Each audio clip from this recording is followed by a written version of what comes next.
I, Bansi Dameja, welcome you.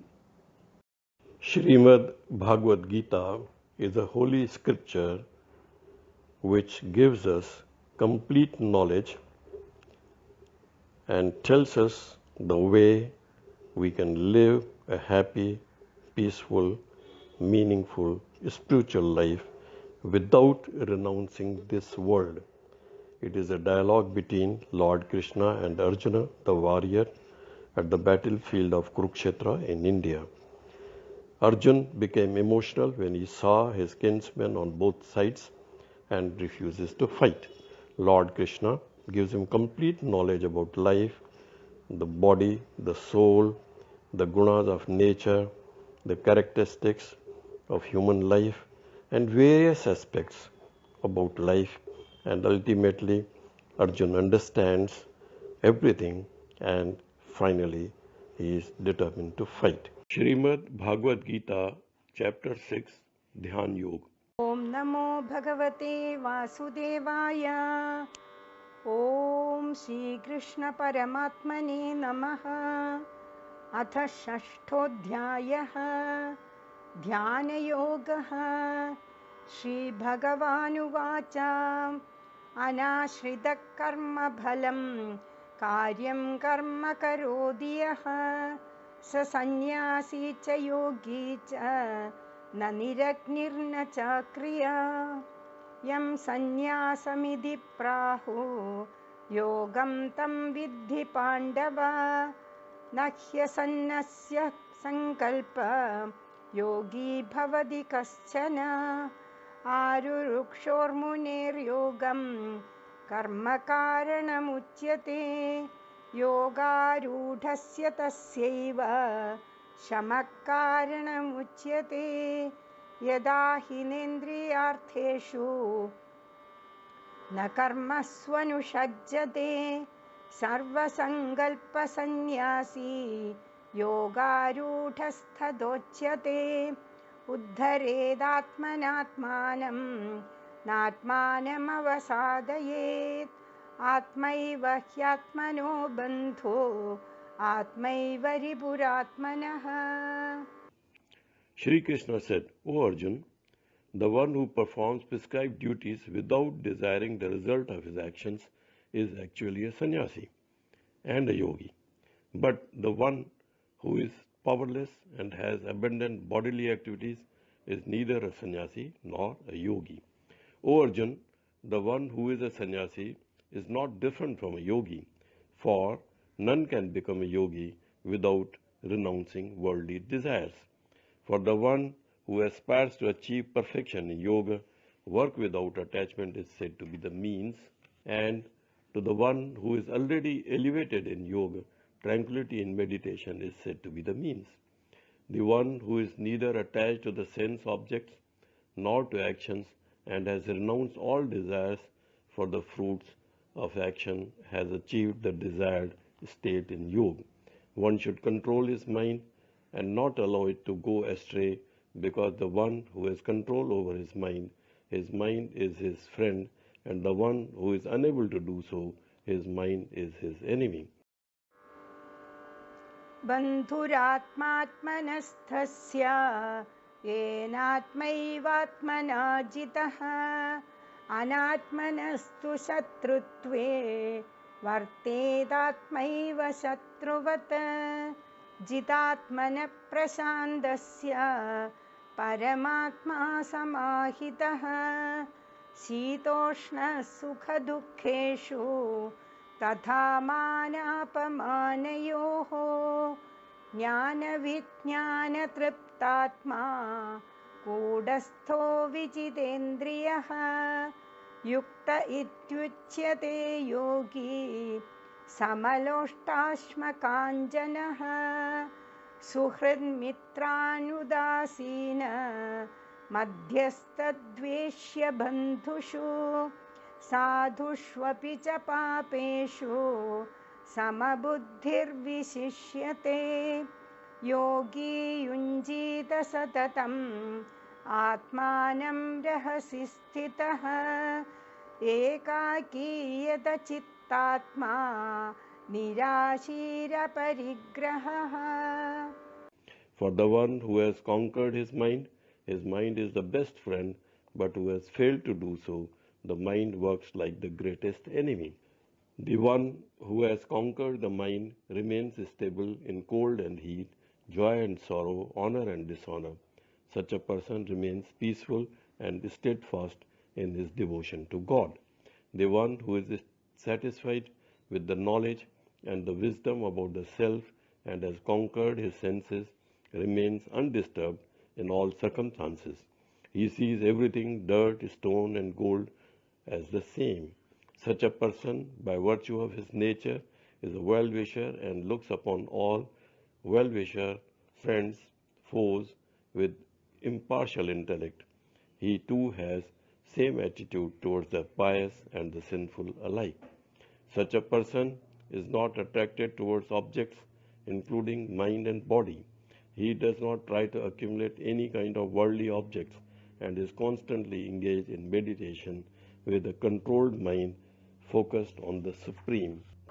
शुचौ देशे प्रतिष्ठाप्य स्थिरमासनमात्मनः नात्युच्छ्रितं नातिनीचं चैलाजिनकुशोत्तरं तत्रैकाग्रं मनः कृत्वा यतचित्तेन्द्रियक्रियः उपविश्यासने युञ्ज्यात् योगमात्मविशुद्धये समं कायशिरो ग्रीवं धारयन्नचलं स्थिरः सम्प्रेक्ष्य नासिकाग्रं स्वं दिशश्चानवलोकयन्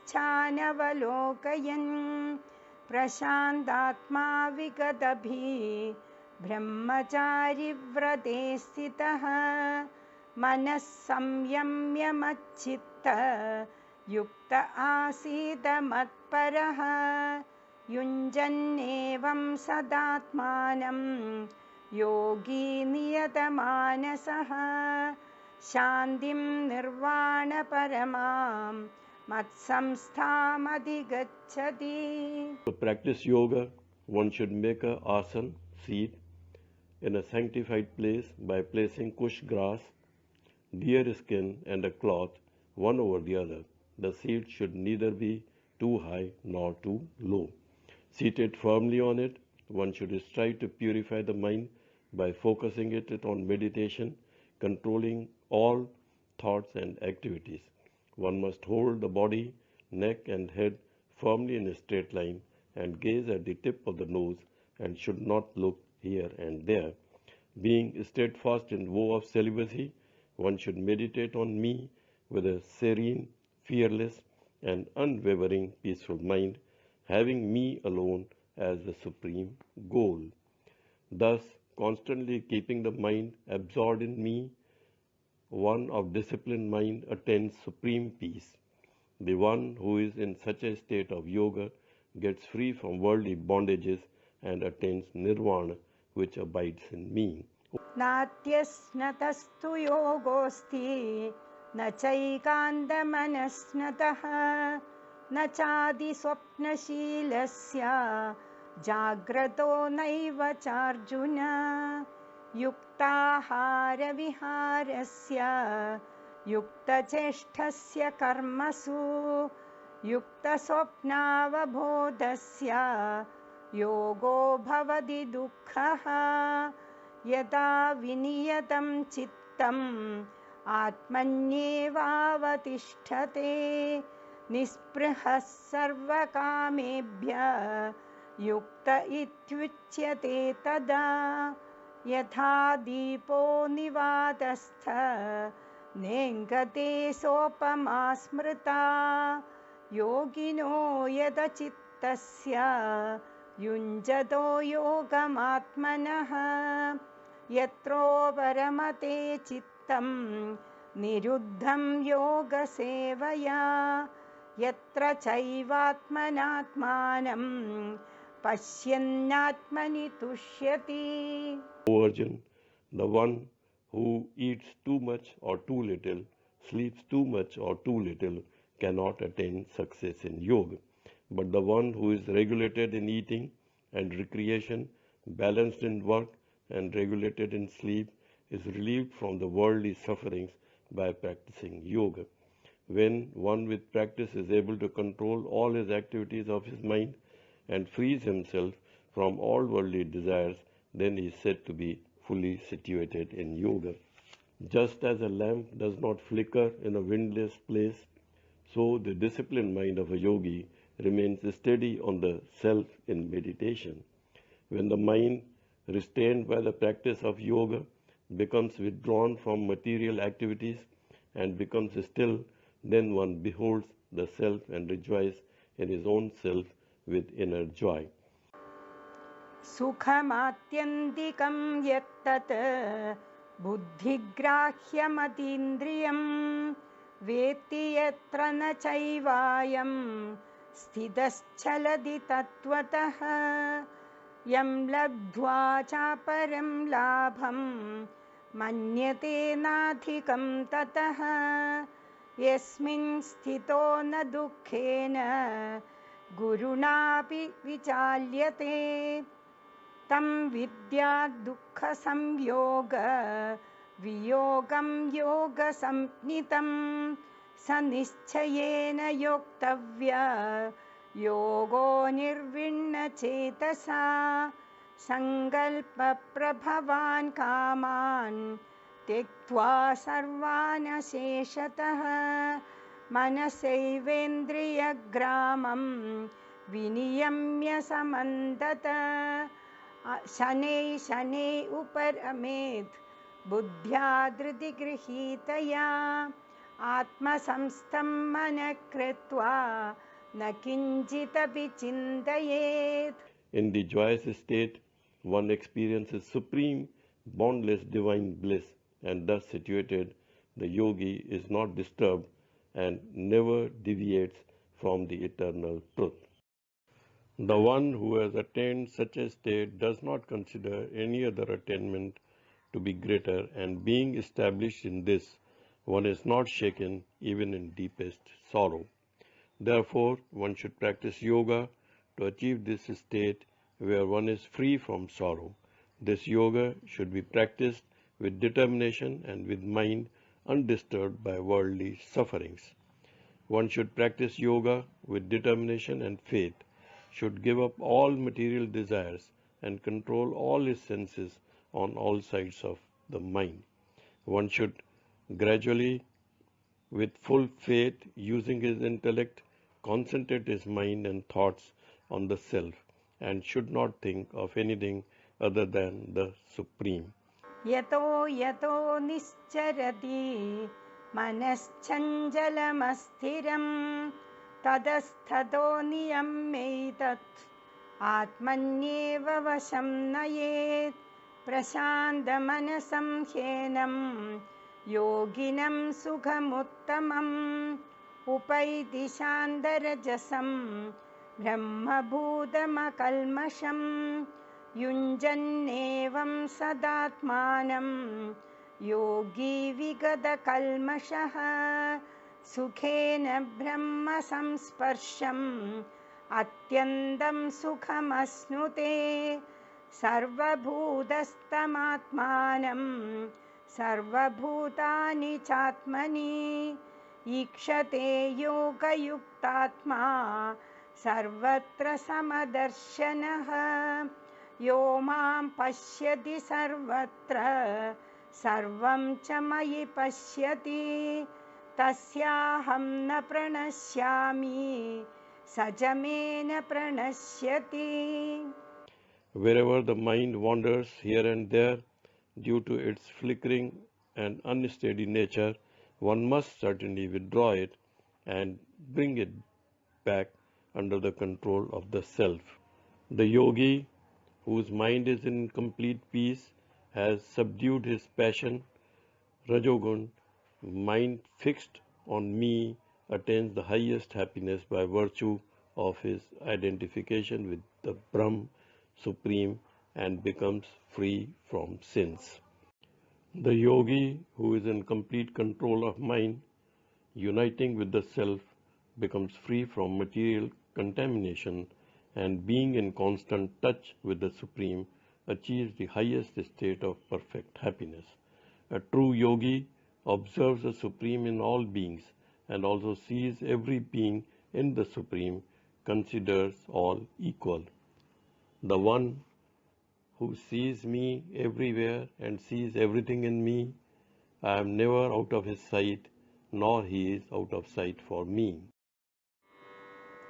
सर्वभूतस्थितं यो मां भजत्येकत्वमास्थितः सर्वथा वर्तमानोऽपि स योगी मयि वर्तते आत्मौपम्येन सर्वत्र समं पश्यति अर्जुन सुखं वा यदि वा दुःखं स योगी परमो मतः. The one who is established in union with me worships me as the Supreme Soul residing in all beings. Such a yogi dwells in me, though engaged in all forms of activities. O Arjun, the one who sees the true equality of all living beings and responds to the joys and sorrows of others as his own should be considered as a perfect yogi. Arjuna uvacha योऽयं योगस्त्वया प्रोक्तः साम्येन मधुसूदन एतस्याहं न पश्यामि चञ्चलत्वात् स्थितिं स्थिरां चञ्चलं हि मनः कृष्ण प्रमाथि बलवदृढं तस्याहं निग्रहं मन्ये वायोरिव सुदुष्करम्. Arjun said, O Madhusudan, the system of yoga which you have described appears impractical and unattainable to me because of restless and unsteady character of the mind. O Krishna, the mind is very restless, turbulent, strong and obstinate. It appears to me that it is more difficult to control the mind than the wind. Shri Bhagavanuvacha असंशयं महाबाहो मनो दुर्निग्रहं चलम् अभ्यासेन तु कौन्तेय वैराग्येण च गृह्यते असंयतात्मना योग दुष्प्राप इति मे मति वश्यात्मना तु यतता शक्यो वाप्तुमुपायतः. Lord Krishna said, O mighty son of Kunti, undoubtedly what you say is correct. Indeed, it is very difficult to control the mind, but with practice and detachment, this can be achieved. For the one whose mind is not in control, definitely self-realization is a difficult job, but he who has controlled his mind and tries by right means can achieve the desired success. This is my opinion. Arjuna uvacha ayadi shraddhayopeta yogachalita manasaha aprapya yoga samsiddhim kamgadim krishna gacchati kachinno bhaya vibhrashta chinnabhramiva nasyati apradishto mahabaho विमूढो ब्रह्मणपति एतन्मे संशयं कृष्ण छेतुमर्हस्य शेषतः त्वदन्यः संशयस्यास्य छेता न ह्युपपद्यते. Arjun said, O Krishna, the unsuccessful yogi who begins the path with faith but due to unsteady mind is unable to reach the goal of yoga in this life, where does he go? O mighty armed Krishna, is it not that such a person who deviates from yoga gets deprived of both material and spiritual success and perishes like a broken cloud with no position in either sphere? O Krishna, please dispel this doubt of mine completely, as none other than you can clear this doubt.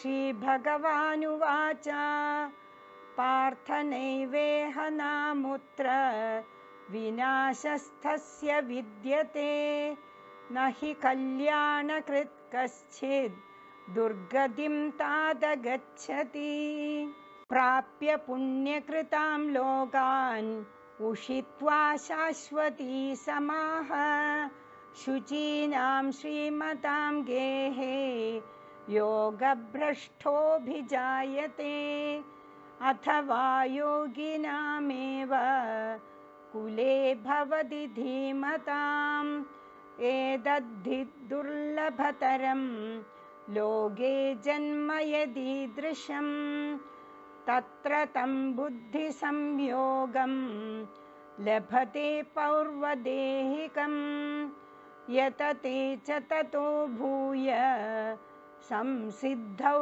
कुरु नन्दन पूर्वाभ्यासेन तेनैव ह्रियते ह्यवशोऽपि सः जिज्ञासुरपि योगस्य शब्दब्रह्मादिवर्तते प्रयत्नाद्यतमानस्तु योगी संशुद्धकिल्बिषः अनेकजन्म संसिद्ध ततो याति परां गतिम्.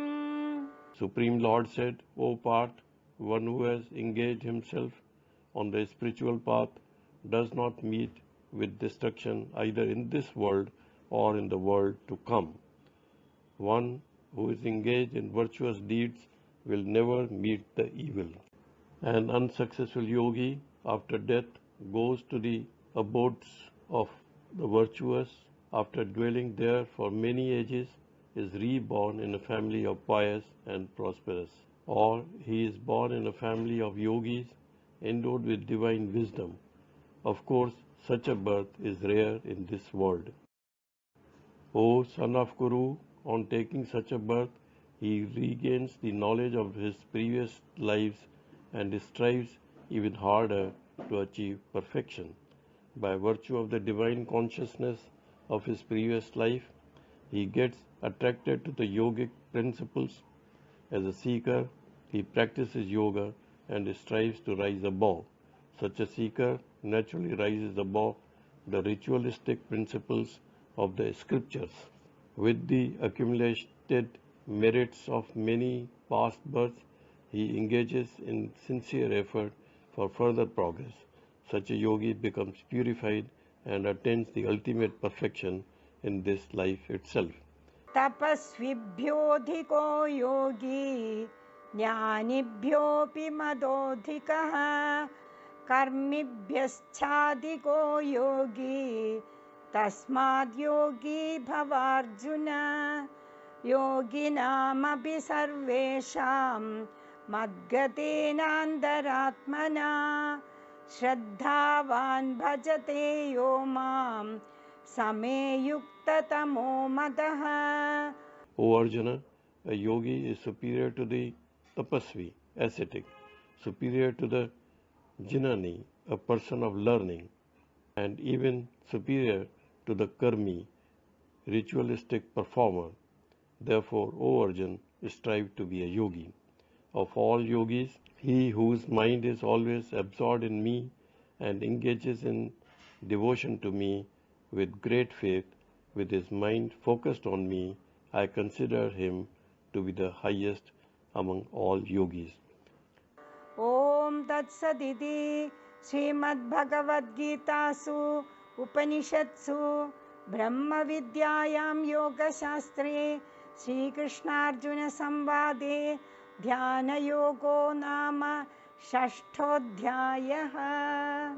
Om Tat Sat. Thus in Srimad Bhagavad Gita Upanishad, the science of Brahma, the scripture of yoga, dialogue between Sri Krishna and Arjuna, the chapter 6 named Dhyan Yoga is over.